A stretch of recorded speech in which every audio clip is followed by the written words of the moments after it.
Should we wear insoles if we are having heel or ankle pain?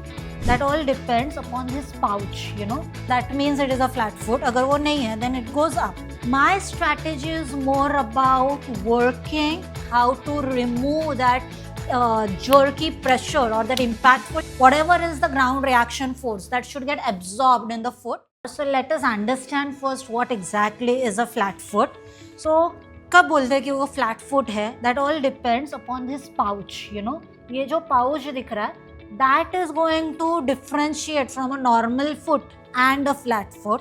तो जिनमें ये pouch ज़्यादा दिखता है and it is closer to the floor, that means it is a flat foot. अगर वो नहीं है then it goes up. Again, technically speaking, as a physio, we will evaluate. There are multiple tests for it.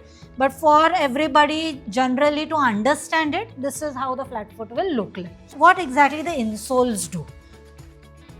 The main purpose of the insole is to lift this arch up.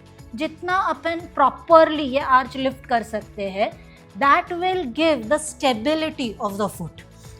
So again, wearing the insoles and lifting that arch alag se by some external support, I personally don't like it. Rather, my strategy is more about working and making that arch more better. कि वो arch है, the flat foot is there, but we need to make it mobile. We need to teach the foot mechanics in such a manner that the person knows how to activate this muscle. See, the moment the person learns to activate this muscle under the load, like while doing a squat or while doing lunges or while doing a plyometric jump, अगर वो person ने ये सीख लिया, then definitely that person knows how to relax the knee joint, how to remove that jerky pressure or that impactful pressure from the knee joint, from the lower back and all of that. Because foot is our first contact with the floor.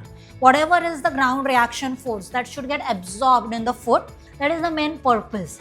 Don't rely on the insoles. Rather, work upon activating those muscles and teaching the athletes or the clients to lift that arch up voluntarily under the load, under the heavy squats, deadlifts, lunges, in the plyometric jumps and also in the Olympic lifts. Then by default, the body knows how to absorb the shock, and these aches and pains because of that poor shock absorption will vanish off. So try doing this in a proper step-by-step manner, but don't get addicted or dependent on the insoles.